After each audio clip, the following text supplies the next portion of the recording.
Hello everyone, it's SpawnPoiint and here are the best new games releasing in May 2026 that you need to know about. And this month is absolutely stacked. Whether you're looking for a new racing game, sci-fi storyline, couch co-op play or a cool new indie title to check out, I've got you covered.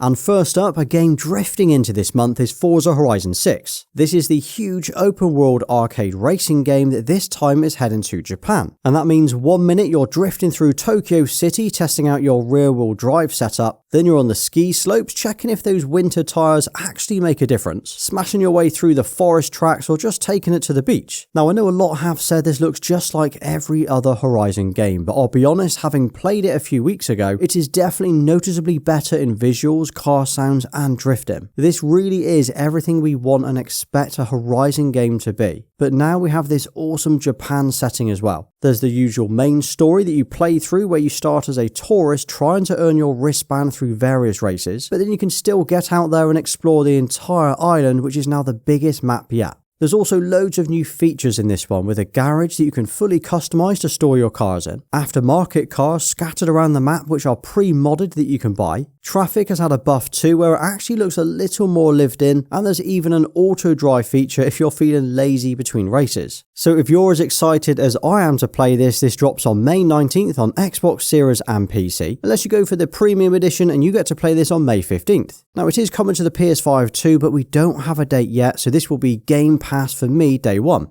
And then we have 007 First Light, and this one looks awesome. So it's a third-person, single-player game, but instead of jumping straight in as a fully fledged 00 agent, this is going to be a brand new standalone story where you're playing as a younger Bond, like before you become the Bond. And that means he's younger, rougher, still in MI6 training, and you're basically trying to earn that 007 status. And that means he's not wearing suits or ordering it shaken not stirred yet. Which honestly, I think is a pretty cool story because previous Bond games just throw you straight into peak spy mode. Now from what they've shown, this is a great mix of stealth, shooting and combat, where you can choose to either sneak past the enemies without them seeing you or just eliminate them with takedowns. You've got tons of gadgets, guns and different skills to use. And of course you still have those classic 007 spy missions, car chases and big cinematic scenes that you expect. Now it's clearly a single player narrative driven game and I'm getting the feeling it will play a little bit like Indiana Jones and the Great Circle in terms of cinematics, and then a good blend of Hitman and Uncharted for the actual gameplay. Plus this is going to look and play like an actual Bond movie, especially as they've just released the official theme song performed by Lana Del Rey and it is unreal. And this is going to drop on May 27th and that's coming to the PS5, Xbox Series and PC, and it's 100% one that I will be playing day one. Oh, and if you are on PlayStation, there is a limited edition DualSense for it too. And here's one that I think is a bit of a hidden gem this month, and that is Constance. So this is a 2D Metroidvania, so think exploring a big interconnected world, unlocking abilities and going back to areas you couldn't reach before. But everything here revolves around this paint mechanic where you're dashing, attacking and moving through the world using a brush, and it all looks really fluid. This is one of those cool indie games where you're inside the artist's mind and the whole world reflects her struggles. It's colourful but also a bit broken and messy at the same time. It's not just fighting and jumping, there's a bit more going on here which I like. Now this did actually launch on PC back in November and it scored really well in the reviews. And they got a lot of comparisons to games like Hollow Knight, which is a great sign. But otherwise it is coming to the PS5, Xbox Series and Switch on May 1st. Another great looking game this month is Directive 8020, a Dark Pictures game. If you've ever played any of the Dark Pictures stuff before, you already know what this is going to be like. You're basically playing in a movie. But instead of haunted houses or creepy towns, this time it's a full-on sci-fi horror. You're on this colony ship that's crashed on a distant planet, and there's this alien thing on board that can copy people perfectly. You just know that someone in your crew isn't who they say they are. And this means you get to control multiple characters like usual, making choices, messing up those quick time events and basically deciding who lives and who doesn't. And that has always been the fun of these games. You can have a perfect run or completely ruin everything. And I think the sci-fi setting makes it a lot more interesting this time. It feels a little bit more like The Thing or Alien rather than just another horror setup. Now you can actually play this game with up to 4 friends with its movie night mode. You basically take it in turns as playing as different characters. Now they have said that online multiplayer will come post-launch as a free update as well, but there's no date for that yet. So if you fancy something a little scary this month, this launches on May 12th on PS5, Xbox Series and PC. Next up is Will Follow the Light, which was supposed to launch in April but has been delayed until May. And this is a quiet, story-driven game following a journey through a really stripped-back world, using light as your guide. Not in a combat way or anything, more like exploration and just taking your time with it. And from what I've seen is very minimal, very atmospheric, the kind of game where you're not rushing through, you're just kind of taking it all in. Now if you're looking for something a bit calmer this month, no pressure, no drama, this could be perfect for you. It's coming to PS5, Xbox Series and PC on May 7th. Mixtape is out this month too, and it is totally different to everything else that we've talked about today. It's basically a story-driven adventure about a group of friends on their last day together. Now from the trailer and the early gameplay, it's giving me Life is Strange vibes, which if you're into those slow, narrative-driven type games, I think this could be the perfect chill in between everything else this month. So instead of combat or grinding levels, you're reliving memories, skating and just hanging out. It's also got a very nostalgic feel to it because it's got this 80s and 90s vibe along with the soundtrack in the game. And the artwork has got quite a unique feel to it too. Anyway, Mixtape is coming to the PS5, Xbox Series and PC on May 7th.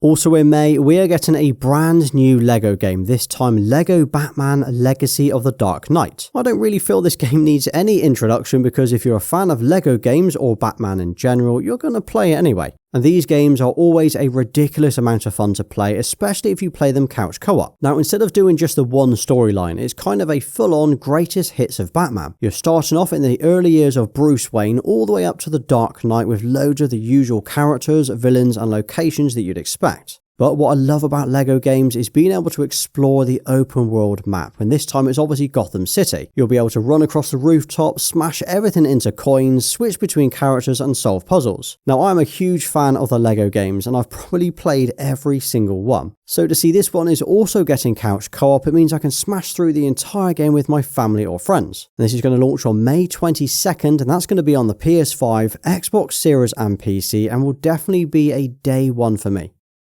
Thick as Thieves is a new co-op multiplayer that brings us a bit of a different take on stealth games. Now this is going to be an online 2-player co-op game where instead of sneaking around AI guards, you are playing against real players in these big high-style missions. Everybody's running around trying to break in, grab the loot or artifacts and then get out. But you're all competing at the same time. It's kind of like a family-friendly version of Payday where you're creeping through the shadows, picking locks and planning your route. You'll be able to hear the other players running around, pickpocket them or even use the rain to mask your own footsteps. And I guess as this is a PvP rather than PvE, it means that every match is going to be totally different to the last, which is a pretty cool concept for this type of game. So if you fancy teaming up with one of your mates and playing online, Thick as Thieves will be on the PS5, Xbox Series and PC on May 20th.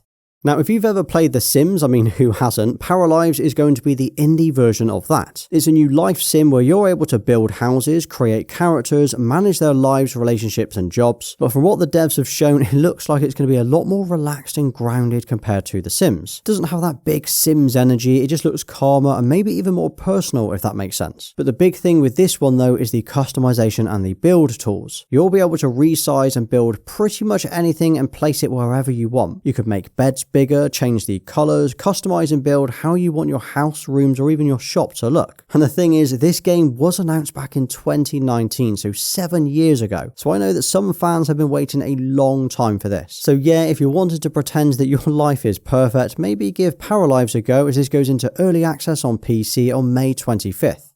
And then we have Subnautica 2, which is coming out in May in early access, and if you've played the first game, I'm pretty sure you're excited for this one. So it's still an underwater survival game where you've crash landed on a new alien ocean planet trying to stay alive, build bases, manage your oxygen and slowly explore what's going on. The big change this time though is multiplayer, because you can play with up to 4 players in a co-op mode, which is something I know a lot of people have wanted. You can of course still play solo if you'd prefer, but having mates at your side completely changes how the game's going to feel. Probably a little less terrifying as well. It is worth mentioning though that this game is launching into early access and we don't actually have a date yet other than it's coming in May. And that's going to be launching on PC and Xbox Series first, and I will assume that PS5 at a later date. I can imagine this game is going to be huge when it launches. I just hope Kevin makes an appearance. And then here's a bonus game that didn't make my top 10 today, and that is Yoshi and the Mysterious Book. This is a new 2.5D platformer, but it's not really about speed or difficulty, it's more about exploring this weird storybook world. And that's going to be launching on the Switch 2 on May 21st.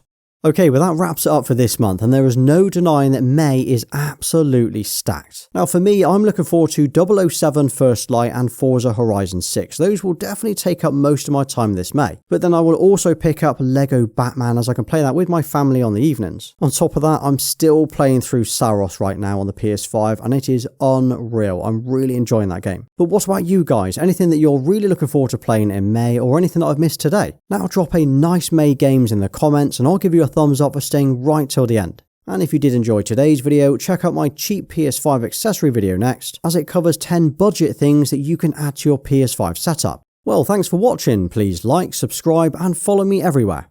Until next time.